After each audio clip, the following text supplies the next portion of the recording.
wildfires, droughts, and melting glaciers. Can we reverse the damage?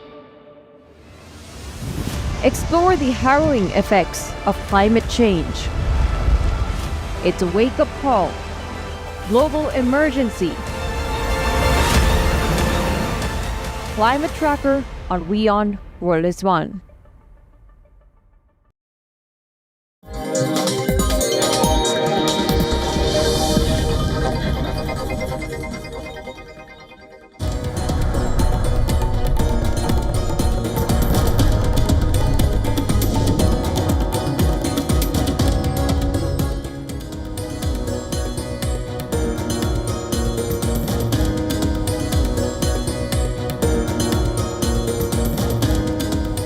Good morning, Asia. Good evening, America. You're watching World DNA with me, Diksha Bisla. And I'm Samiksha Srivastava. Lots lined up for you on the show. Today for you, we'll get you all that's happening across the globe with focus on Zelensky's statements, who's warned Europe against Russia's growing military aggression. He's called for a unified defense system against Russia's growing use of drones. Also on the show, Diksha, today, Russian President Vladimir Putin has said that US tariffs on Russia's trade partners could backfire, adds that India and China will not allow to humiliate themselves. And of course, we'll also be tracking on the latest on that, but also we have the UK Synagogue attack where the Manchester police has named the assailant in the attack as a UK citizen of Syrian descent. We'll get you all the details on that front as well, but first a quick check on the headlines.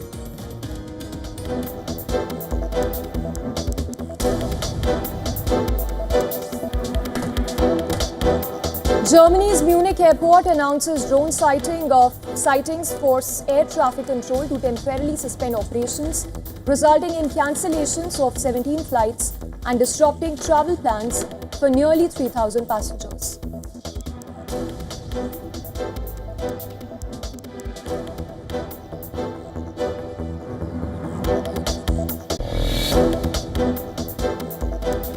Vladimir Putin slams Trump administration for pressuring India to reduce energy trade with Russia, warning that such efforts could backfire, says India led by Prime Minister Modi will never bow to such pressure or humiliation.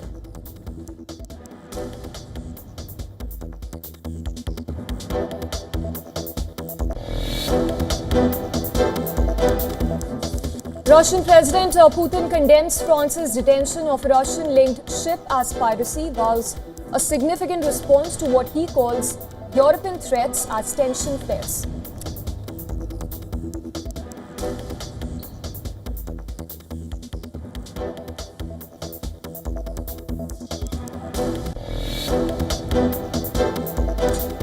Police identify suspect in deadly attack outside the synagogue in Manchester as 35-year-old Jihad al-Shami, a British citizen of Syrian descent. 3 other suspects, including 2 men and a woman, are in custody.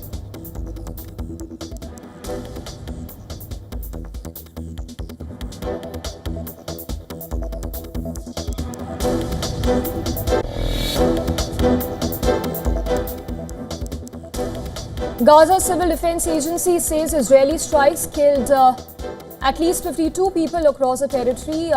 Nasser Hospital in Khan Yunis reported nearly 30 deaths.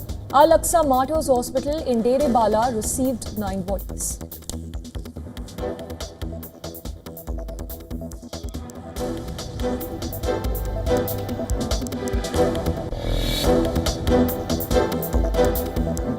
Donald Trump declares that the United States is engaged in armed conflict with drug cartels. His administration says in a notice sent to Congress after recent strikes on boats off Venezuela.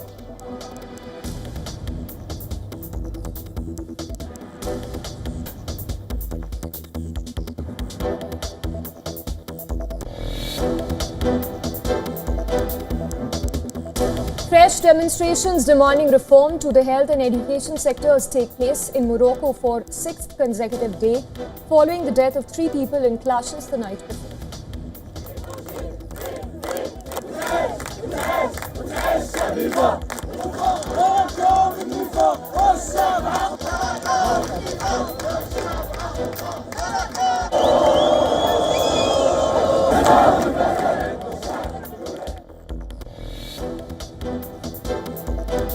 Thousands of protesters march across several cities in Madagascar as the island nation awaits nomination of a new prime minister following President Rajolina's dismissal of his entire government.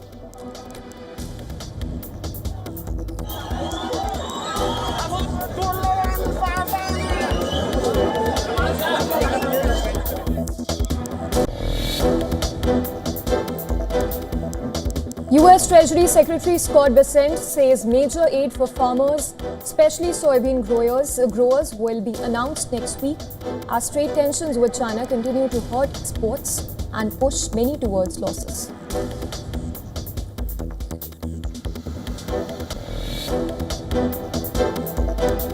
Veteran guard said Curry signs a deal with the Golden State Warriors. He joins his older brother and two-time MVP Stephen Curry for the upcoming NBA season.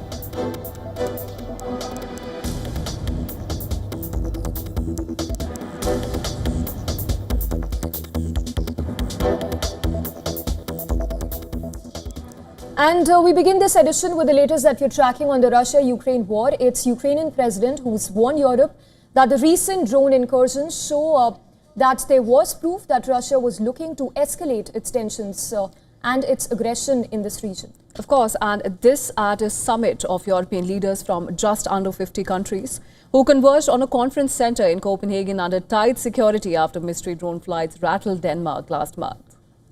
The drone sighting in Denmark and incursions by Moscow in Estonia as well as Poland have heightened fears that Russia's assault on Ukraine could spill over Ukraine's and Europe's borders. Beg your pardon as well. The recent drone incidents across Europe are a clear sign that Russia still feels bold enough to escalate this war. And it was never just about Ukraine. Russia has always aimed to break the West and Europe in particular. Russian President Vladimir Putin has waived the accusations but said that Russia was closely monitoring the rising multipolarization of Europe, adding that Moscow's response will be timely and significant. While Putin accused Europe of stoking hysteria to excuse rising military spending and said that Russia did not pose a threat. He, however, said that if the US supplied Tomahawk missiles to Ukraine, then it would trigger a major escalation, but would not change the battlefield where the Russian army is making slow but steady advances. Can Tomahawks harm us? They can. We'll be shooting them down and improving our air defense systems. Will this damage our relations with the US, which are now seeing some light at the end of the tunnel? Of course it will. But how could it be otherwise? The Russian president also said that while there are significant differences between Russia and the US, such disagreements are natural between major powers. At the same time, Putin also hailed President Trump's efforts to help negotiate peace in Ukraine and described their August summit in Alaska as productive.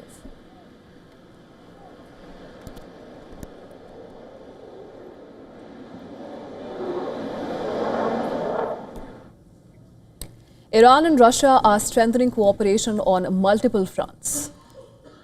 Well, strategic partnership, the treaty between both the countries has come into effect. The treaty covers wide-ranging topics from defense and even intelligence sharing to energy and sanction resistance. Now, Russian President Vladimir Putin and Iran's President Masoud Pezeshkian signed the document in January this year. The pact has a 20-year binding time frame. Under the Strategic Partnership Treaty, Russia and Iran will not just cooperate on the bilateral front, it also lays conditions for coordinating in countering common threats and joint efforts to strengthen stability and security in the region.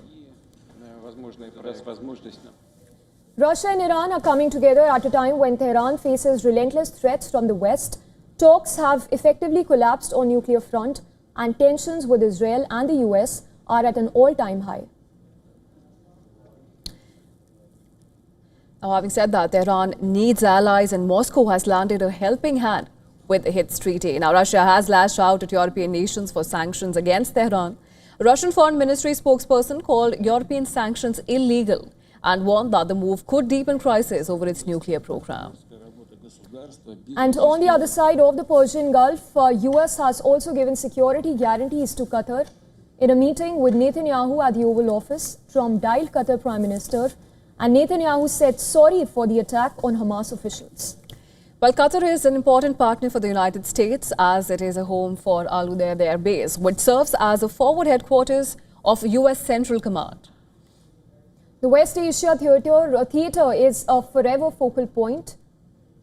This is where interests of superpowers collide, with US and Russia backing their allies to expand the sphere of influence.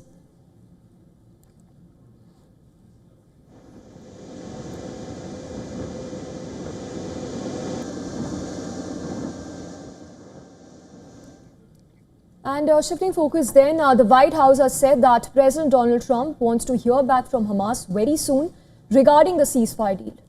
Press Secretary Caroline Leavitt's statement comes just a few days after a landmark ceasefire deal was proposed by Trump. And while Israel has agreed to the plan, Hamas is yet to respond. And adding to that, Diksha, Foreign Minister of France, has even warned that Hamas must accept Trump's plan and surrender now as they have lost the Gaza war. He further said that Hamas bears a very heavy responsibility for the catastrophe experienced by the Palestinians. Now, while Gaza Civil Defense Agency said that 52 people were killed in fresh Israeli strikes, IDF has claimed that terrorist organizations in Gaza launched several projectiles towards the aid distribution site in Rafah, though no damage was caused. And as Israel continues its assault in Gaza region, hundreds of Palestinians have fled Gaza City after overnight strikes and gunfire. Meanwhile, World Health Organization said that 42,000 people in the Gaza Strip have life-changing injuries caused by the ongoing conflict, including thousands who lost limbs or use of their spinal cords. In another significant development, a global Sumud flotilla organizer said on a social media platform that a vessel named Marinette, which is still navigating, it comes after Israeli forces even confirmed that they have intercepted 41 of the 42 flotilla boats carrying Gaza aid. Now, Israel has also said that it would deport pro-Palestinian activists who were detained from a global Sumud flotilla to Europe. Another development, Swedish climate activist Greta Thunberg has even shared a video saying that she was abducted by Israel after its military intercepted Gaza-bound aid vessels. My name is Greta Thunberg. I'm a citizen of Sweden. If you are watching this video, I have been abducted and taken against my will by Israeli forces. Our humanitarian mission was non-violent and abiding by international law. Please tell my government to demand my and the others' immediate release. Pro-Palestinian protests continue to rock several countries, while police and pro-Palestinian protesters clashed in Madrid.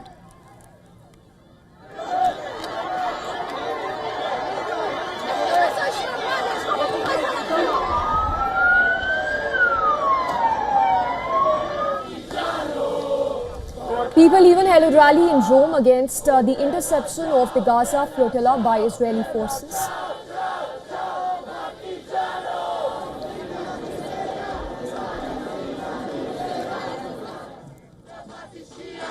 Now, protests were also held in Brazil's capital, Rio de Janeiro, demanding the release of Brazilian activists detained by Israel. And in Switzerland, Geneva, people hit streets expressing solidarity with the people in Gaza.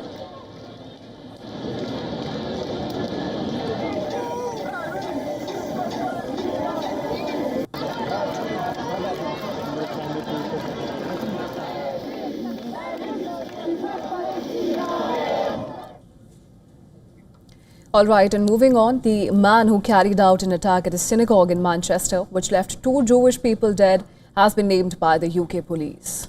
Well, the attacker, identified as Jihad al-Shami, has been described as a 35-year-old UK man of Syrian descent. Now, 2 men were killed and 3 others were injured when he ploughed a car into the crowd outside the packed synagogue before going on a stabbing spree, killing 2 people and leaving 3 wounded. The attack took place as Jewish communities across the world marked Yom Kippur, the holiest holiday in the Jewish calendar. Police even said that they shot dead the suspect and arrested 3 other people, 2 men in their 30s and a woman in her 60s, as part of the investigation into what has been declared as a terror incident. Now, Prime Minister Keir Starmer said that additional police assets would be deployed at synagogues across the country as he returned to the UK early from a summit of European leaders in Denmark in response to the incident. Speaking from Downing Street, Starmer condemned the attack, and he said that they were targeted because they were Jews. And while this is not a new hate, this is something Jews have always lived with, we must be clear. It is a hatred that is rising once again, and Britain must defeat it once again. Israeli Prime Minister Benjamin Netanyahu has condemned what he called a barbaric attack, saying that weakness in the face of terror brings more terrorism more often than not, adding that only strength and unity can defeat it. The Israeli Foreign Minister also accused the UK of failing to act against anti-Semitism in his response to the attack. Now, among the countries that condemned the attack is India. Its Ministry of Foreign Affairs highlighted how it was particularly saddening that the attack was carried out on the International Day of Non-Violence. The United Nations also released a statement with Secretary General Antonio Guterres noting how houses of worship are sacred places where people go to find peace, going on to call the attack on the synagogue particularly heinous. Guterres also extended his deepest condolences to the victims and their families.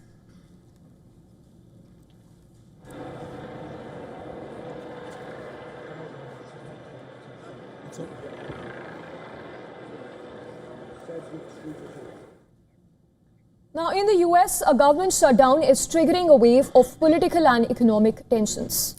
In an exclusive interview with One America News, President Donald Trump spoke about possible federal worker firings, permanent project cuts, and even direct cash payments to Americans, all as part of his administration's handling of tariffs and the rising national debt. And the federal government partially shut down on Wednesday after lawmakers failed to reach a funding agreement. Essential services continue, but non-essential operations are still on hold. There could be firings, and that's their fault, and it could also be other things. I mean, we could cut projects that they wanted, favorite projects, and they'd be permanently cut. So you could say, a lot of people are saying, Trump wanted this, that I wanted this closing, and I didn't want it. But a lot of people are saying it because I'm allowed to cut things that should have never been approved in the first place, and I will probably do that. Trump also pointed to the ballooning federal debt, which now stands at $37.64 trillion, up from $36 trillion just a year or two ago. He claimed that despite the increase, the US is now underleveraged due to higher revenue streams. The numbers we have now are bigger than they ever were. So when you have $36 trillion in debt a year ago or 2 years ago, and you have a lot less revenue coming in, then you have 37 or 38. It's not 38 yet, but it will be. And the numbers are so much bigger. All of a sudden, 38, you're under-levered, whereas for 36, you were highly levered. We're not highly levered anymore. Now, with that being said, we'll pay back debt, but we also might make a distribution to the people, almost like a dividend to the people of America. Now, according to Trump, that dividend could come from tariff revenues, which he says are just beginning to kick in. He estimates the US could generate over $1 trillion per year from tariffs, a number that far exceeds the Treasury's own estimate of $500 billion annually, as cited by Treasury Secretary Scott Bessent. Now, today, the country has collected more than $200 billion in tariff revenue. Also, inflation is reported to be stable in the US, which hovers nearly the Federal Reserve's target rate. But for consumers and businesses, the real-world impact is still being felt.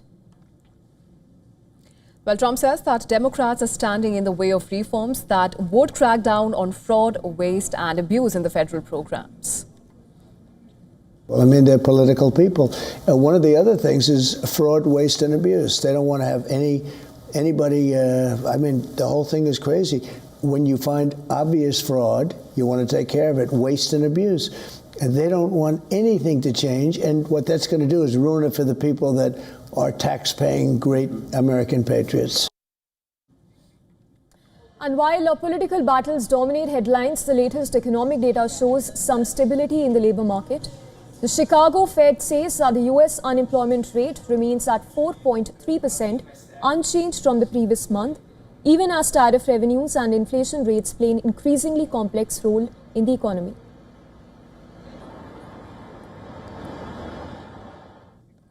And for more on this, our correspondent Susan Tehrani has sent us this report from New York. Take a look. President Trump is preparing to scale back or shut down federal agencies amid the current government funding impasse.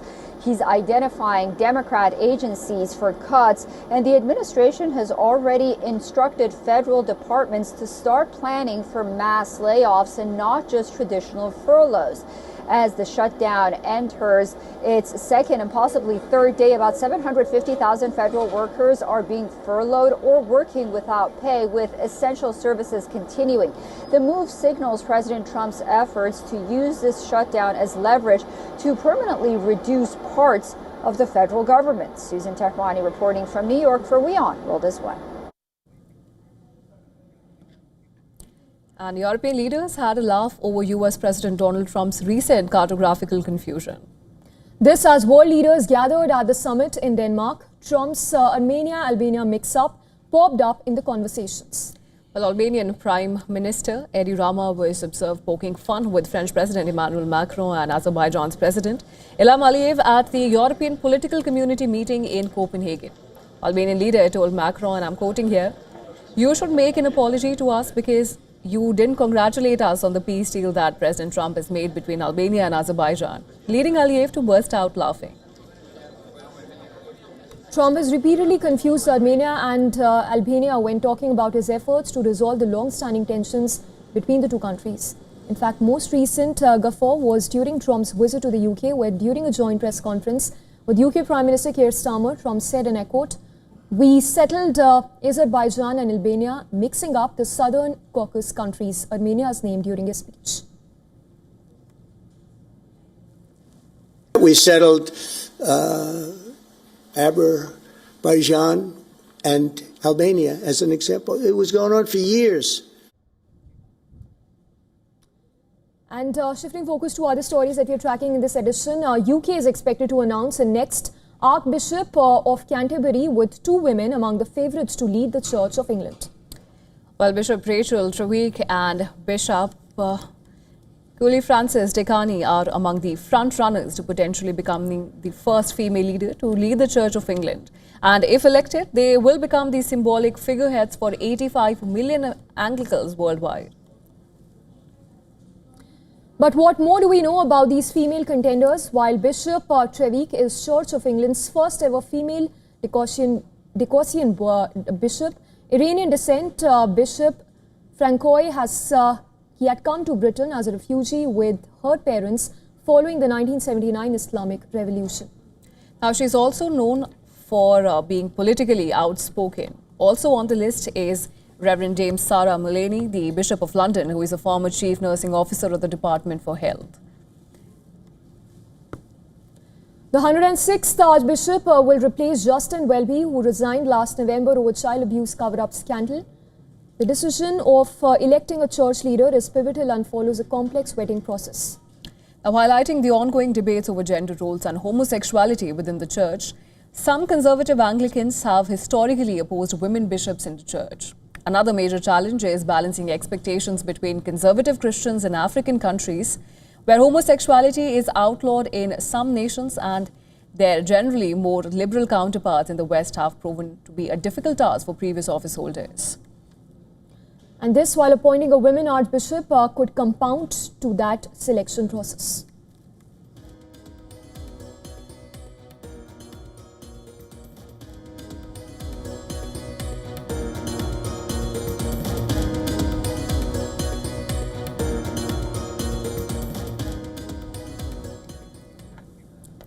All right, moving on, in China's Zhejiang province, a humanoid robot has taken on police duties.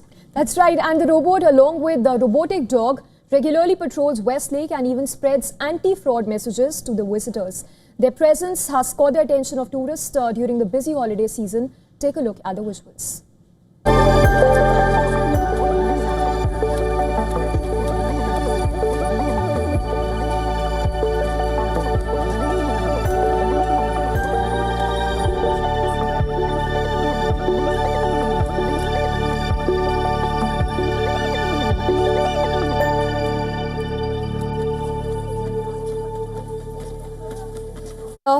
For now, we head into a very short break on World DNA. But don't go anywhere. Coming up on the other side, Russian President Vladimir Putin slammed the United States for pressuring India and China to reduce energy trade with Moscow. Putin warned that imposing higher tariffs on Russia's trade partners would raise global energy prices. We're going to get you all the details on the other side. Stay tuned. You're watching Beyond World is One.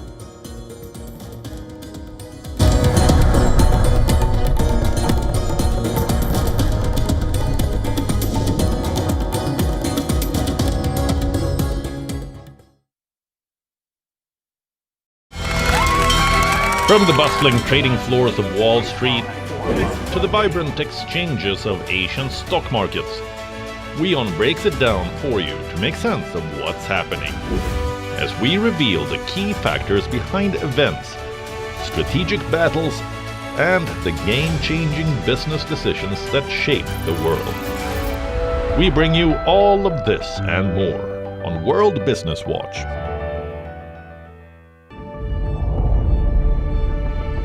The Earth is sending distress signals. Wildfires, droughts, and melting glaciers. Can we reverse the damage? Explore the harrowing effects of climate change. It's a wake-up call. Global emergency. Climate Tracker on WION World is One. Rashtriya Swayamsevak Sangh. To some, it's an extreme ideology. To others, it's the very soul of India. To some, it's rebellion. To others, it's a principle of nation building. Coming soon to challenge perceptions in RSS centenary year, Kesariya at 100.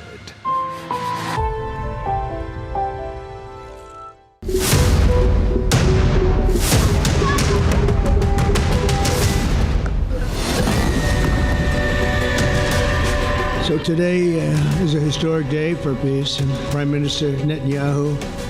If Hamas rejects your plan, Mr. President,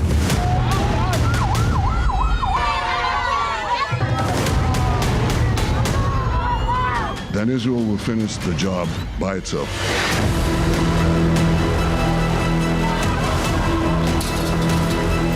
Israel would have my full backing to finish the job.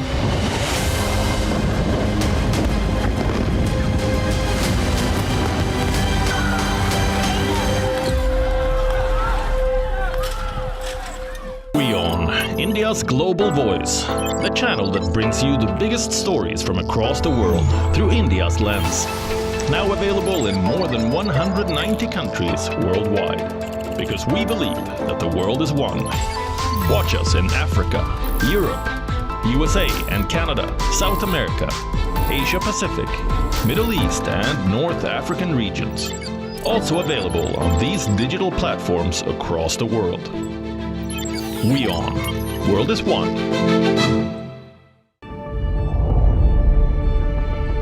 The Earth is sending distress signals.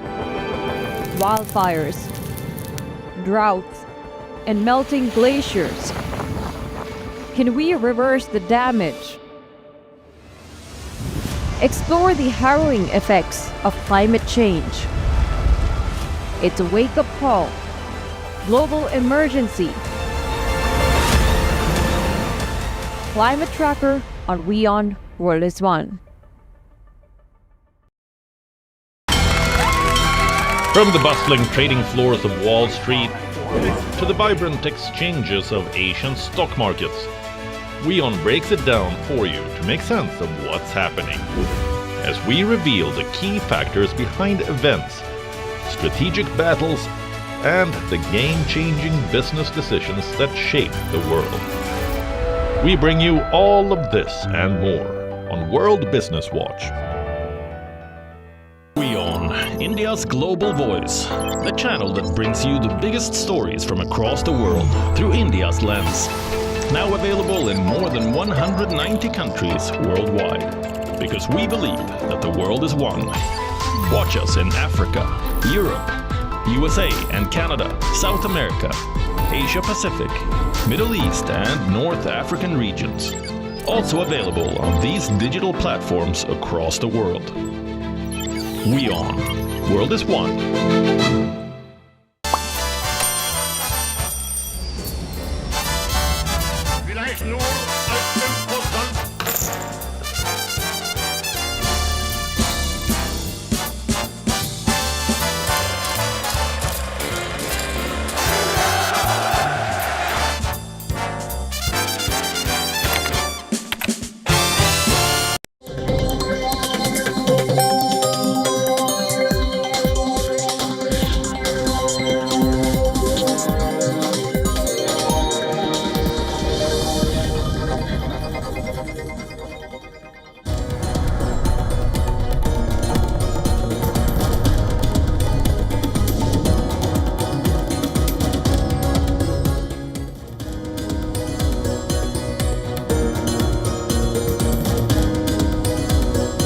Welcome back. Thanks for staying with us. You're watching World DNA with me, Diksha, and with me is my colleague, Samiksha.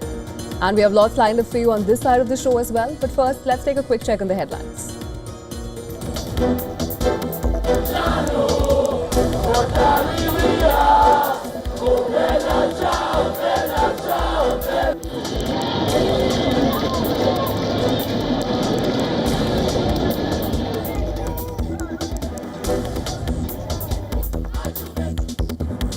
Protests erupt across the world after Israel intercepts global Samud flotilla carrying aid to Gaza. This as demonstrations from Europe to Australia and even South America condemned the move and called for stronger sanctions.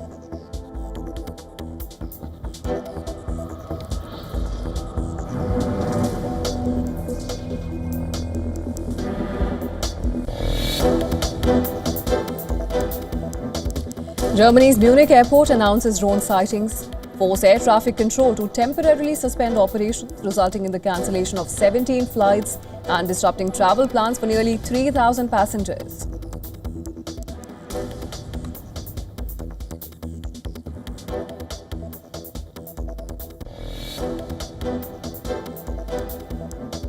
Russian President Vladimir Putin condemns France's detention of Russian-linked ship as piracy, pledges a significant response to what he calls European threats as tensions fled.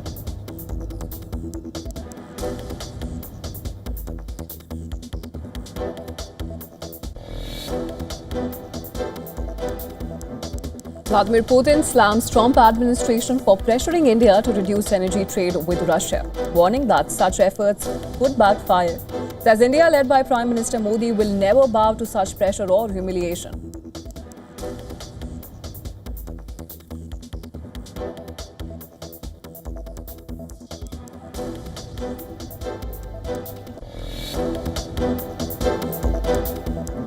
Police identifies a suspect in deadly attack outside a synagogue in Manchester as 35-year-old Jihad al-Shami, a British citizen of Syrian descent. 3 other suspects, 2 men and a woman, are in custody.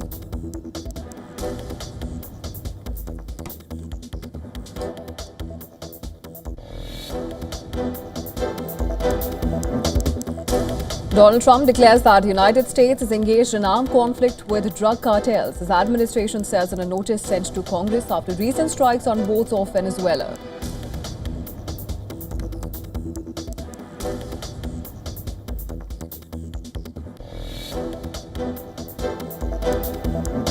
Protests against Ecuador's president over diesel subsidy removal continue as indigenous groups lead demonstrations against price hike.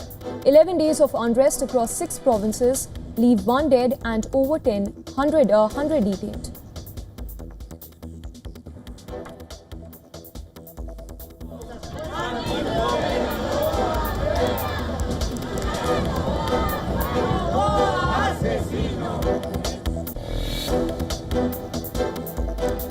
US Treasury Secretary Scott Bessent says major aid for farmers, especially soybean growers, will be announced next week as tensions with China continue to hurt exports and push many towards losses.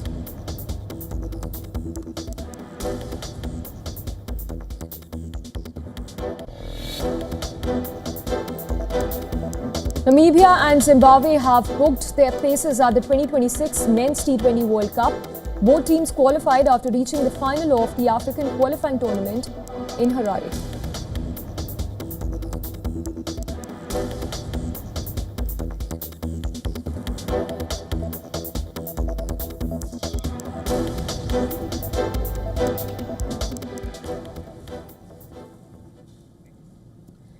And we begin first up with the latest statements coming in from the Russian president, who has essentially slammed the United States for pressuring India and China to reduce energy trade with Russia, warning that these efforts could have economic repercussions for the US.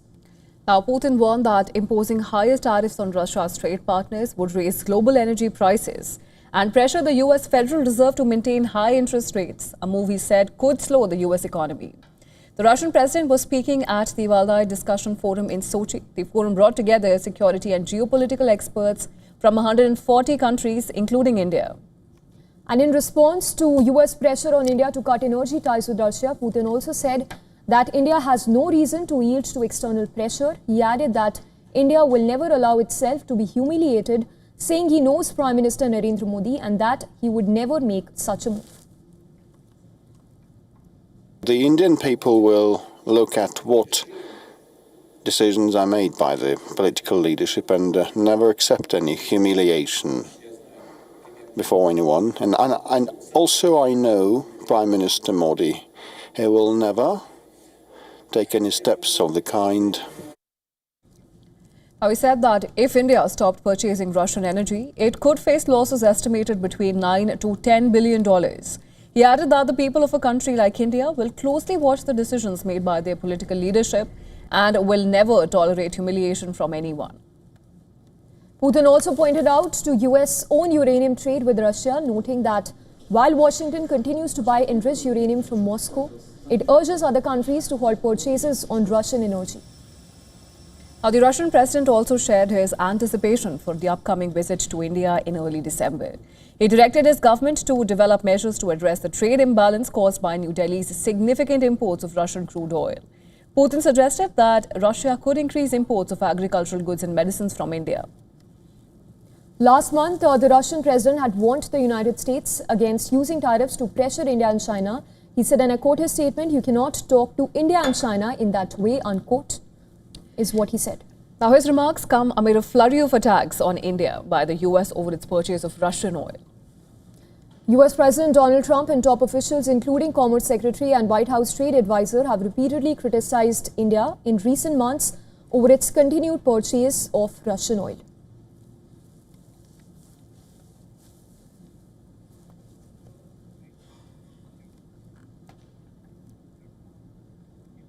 And protesters took to the streets in Karachi against the Pakistani government following a spate of violence in Pakistan-occupied Kashmir, which claimed at least 12 lives. In fact, the protest led by the Awami Action Committee called upon immediate attention to the ongoing crisis in Pakistan-administered Kashmir, which has witnessed unabated violence in past 4 days. Supporting the locals, protesters demanded that the government abolish 12 reserved assembly seats in POK, claiming that these seats reserved for representatives from other parts of Pakistan have been used to install or even topple regional governments. They also demanded an end to perks and privileges for politicians and bureaucrats. According to reports, violent clashes between protesters and policemen in POK resulted in the death of 9 civilians and 3 policemen. As widespread unrest continues, authorities have cut off phone and internet services to the region. The official said that clashes between demonstrators and police had not abated since the protest began on Monday in Muzaffarabad. That's right, Diksha. And adding to that, Pakistan Prime Minister Shehbaz Sharif has even set up a committee of senior officials to resolve the ongoing clashes in the region.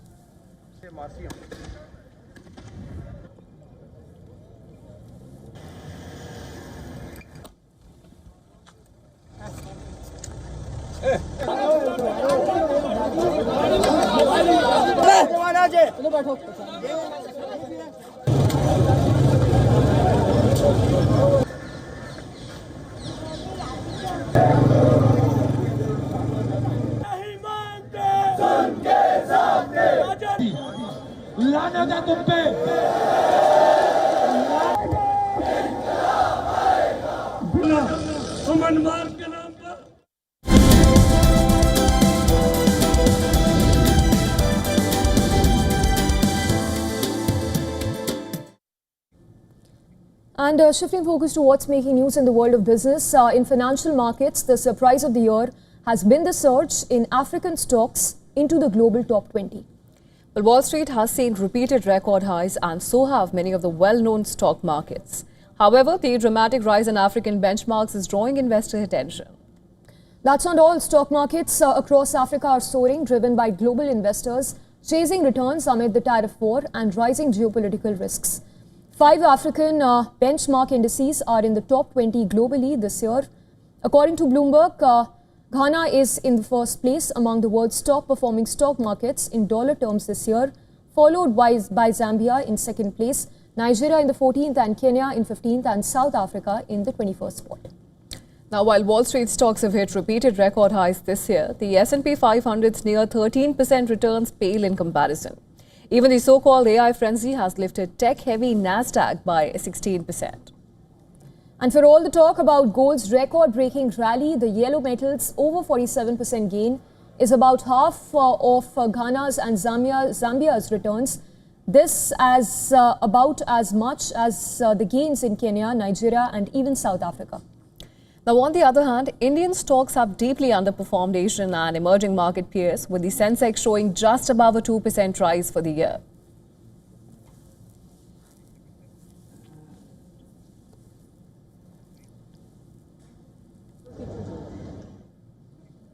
And Tesla reported a surprise surge in quarterly vehicle sales to a new record. And this comes as US customers snapped up the tax credit on EVs before the federal subsidy ended in the month of September.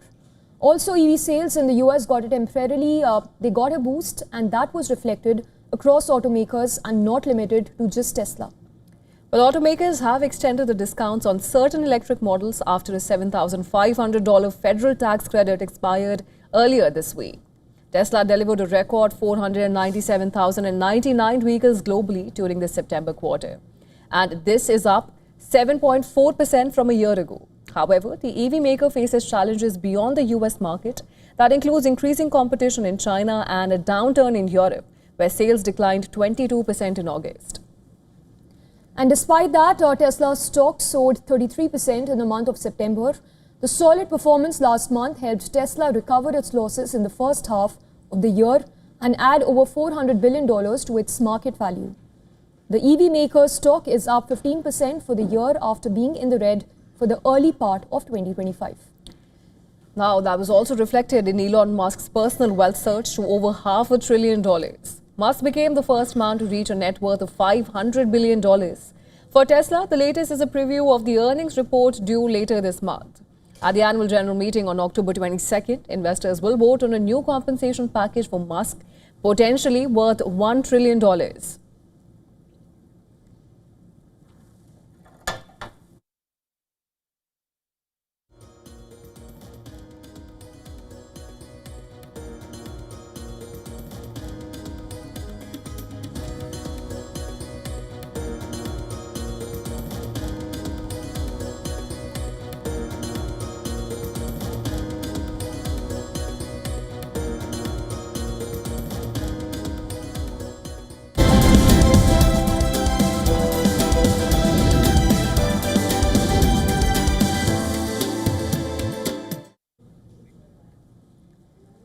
Now, Dutch court has ordered Meta platforms to give Facebook and Instagram users a simpler way to choose a timeline, also known as content feed.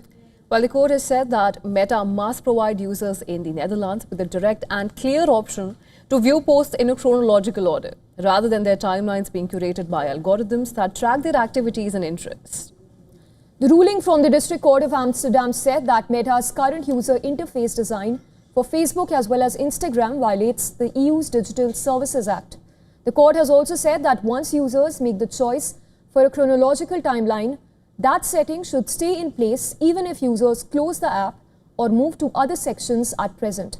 Settings, at present, settings revert automatically to algorithmic feeds, a practice the courts described as a dark pattern that undermines freedom of information. The court noted that the case was especially urgent with Dutch parliamentary elections coming up on October 29. The case was brought by Dutch digital rights group Bits of Freedom, which said the ruling shows users must have genuine control over their timelines. The group said it is unacceptable that a few American tech billionaires can determine how we see the world. Meta has been given 2 weeks' time to comply with the ruling. However, the tech giant has said that it will appeal. The company has also argued that it already meets the requirements of the EU's Digital Services Act. It claims that cases like this should be decided by the European Commission, not national courts. Your candidate for going. Cancel Netflix. The hashtag has been trending on X ever since Elon Musk announced that he's cancelled his Netflix subscription. And urged his 226 million followers to do the same.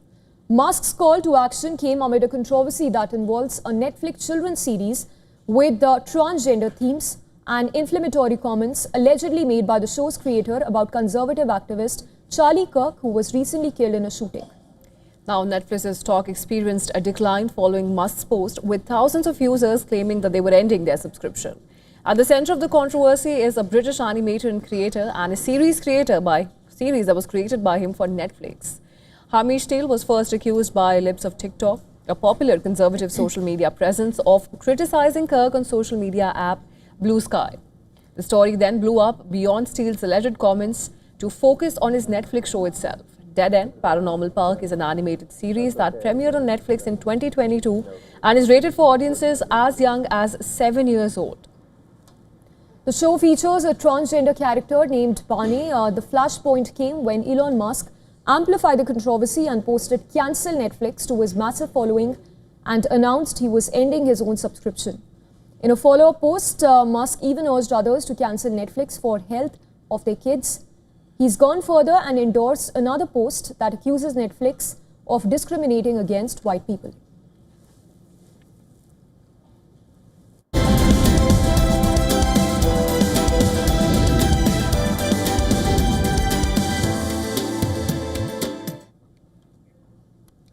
And for now, we shift focus to all that's happening in the world of sports. In world of Formula One, the weekend Singapore Grand Prix has been declared as a health hazard race. This is the very first time that the FIA has invoked the regulations since it was introduced after drivers suffered exhaustion in the 2023 Qatar Grand Prix. Now, Singapore's bumpy Marina Bay Street circuit is one of the most physically demanding in F1. The combination of extreme heat, humidity and weather can push cockpit temperatures to a perceived 50 degrees Celsius. Drivers can lose up to 3 kilograms during the night race, which often runs to the maximum 2-hour limit. The FIA's ruling has been triggered because temperatures are predicted to exceed 31 degrees Celsius this weekend. When the regulation is invoked, drivers are allowed to wear cooling vests as well. Using the vest is not mandatory though. It means drivers can either wear a cooling vest, which circulates cold liquid through tubes to maintain body temperature, or even add extra ballast to their cars to ensure that those who are not wearing the vests do not gain an advantage from a lighter car.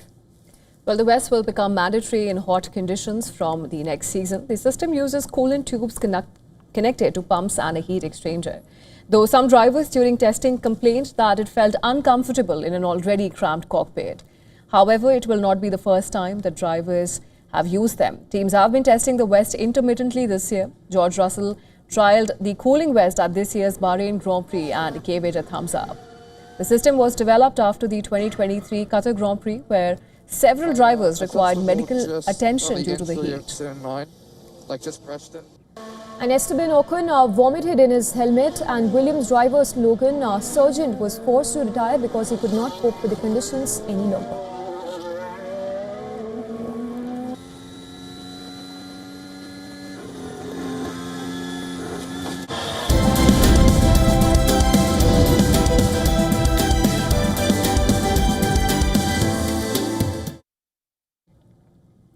And a documentary capturing the devastating Southern California wildfires recently premiered at the Mill Valley Film Festival in Malibu City. But did you know that its inspiration came from film producer David Goldblum's personal experience of losing his home to the Palisades fire? No more in our next story.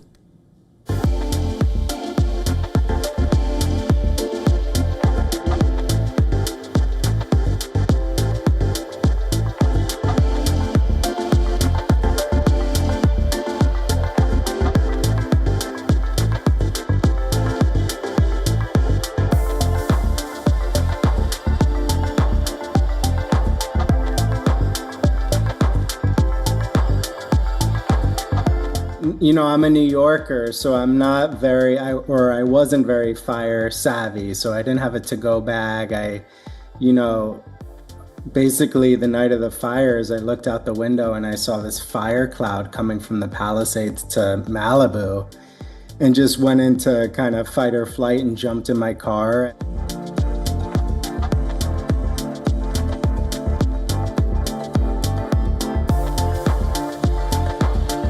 I think, at first it was like, I'm just gonna give this as a tool as we go through our lawsuits, like to have testimony. And then somewhere along the lines, it got like bigger, like the story told me what it wanted to become. And Mark Hamill came on board and lent his name as an executive producer, and Ricky Lake, who also lost her home in a different Malibu community.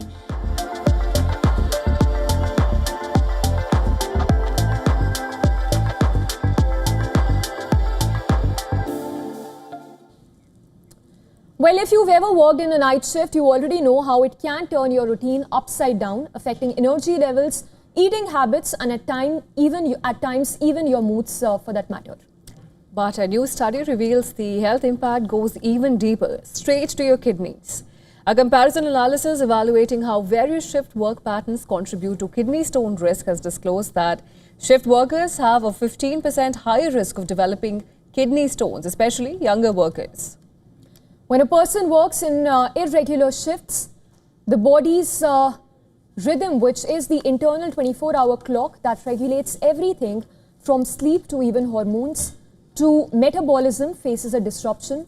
And this disruption does not just make you tired, it impacts your whole physiology, and lifestyle factors like poor sleep, irregular meals, and even low fluid intake only adds to it, which leads to adverse health problems.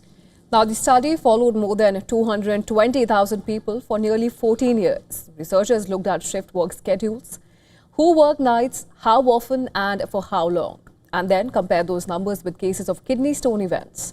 Now, according to the study, working at night doesn't just disrupt the schedule, it nudges a person into behaviors that make kidney stone formation more likely. But the good news is kidney stones are easily preventable. So even if your job requires you to work overnight, you do not need to panic. You just need to be proactive. One can lower the risks by eating healthy, prioritizing sleep quality, and consuming a healthy diet. This new study is a wake-up call which shows that the risks of shift work does not show up later in life. They can impact health right now.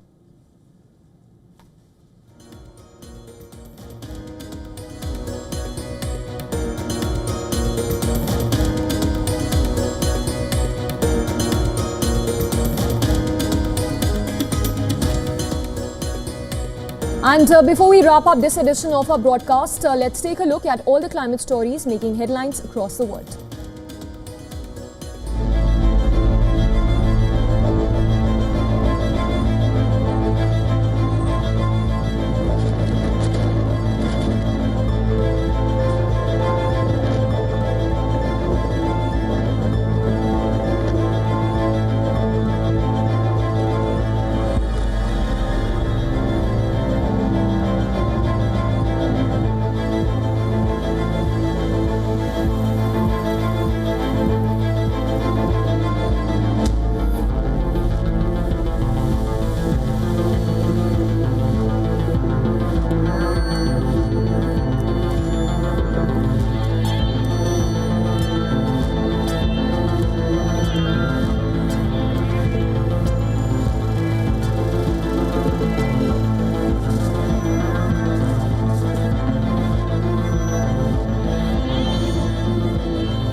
From the bustling trading floors of Wall Street to the vibrant exchanges of Asian stock markets, WION breaks it down for you to make sense of what's happening, as we reveal the key factors behind events, strategic battles, and the game-changing business decisions that shape the world. We bring you all of this and more on World Business Watch.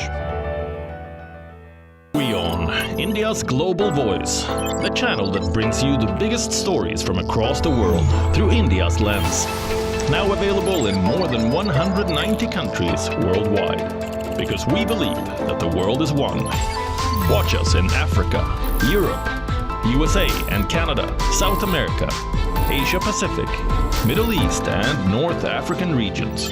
Also available on these digital platforms across the world. WION, World is One.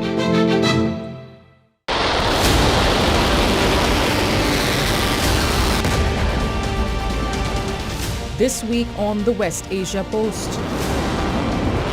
Israel is on alert against Iran, preparing for strikes that could ignite another regional war.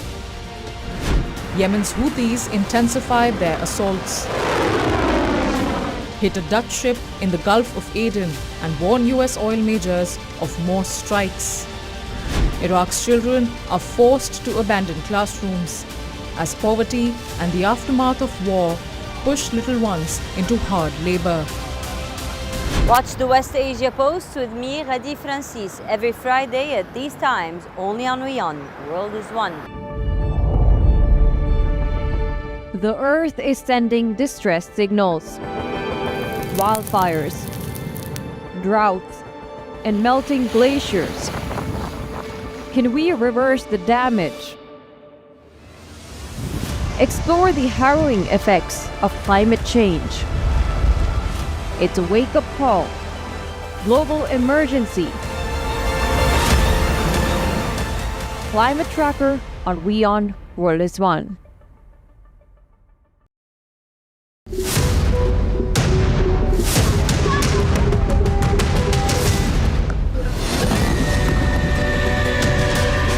So today is a historic day for peace, and Prime Minister Netanyahu. If Hamas rejects your plan, Mr. President,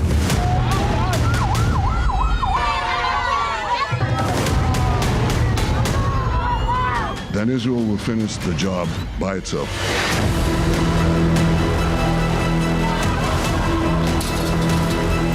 Israel would have my full backing to finish the job.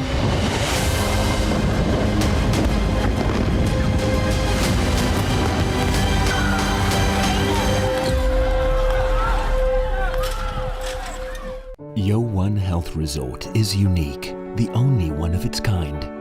Experience the 4 paths of natural wellness: yoga, Ayurveda, acupuncture, and naturopathy. Each uniquely customized program improves the whole person to make every person whole. Come to WION Health Resort. Make your reservation at WION.com. From the bustling trading floors of Wall Street to the vibrant exchanges of Asian stock markets.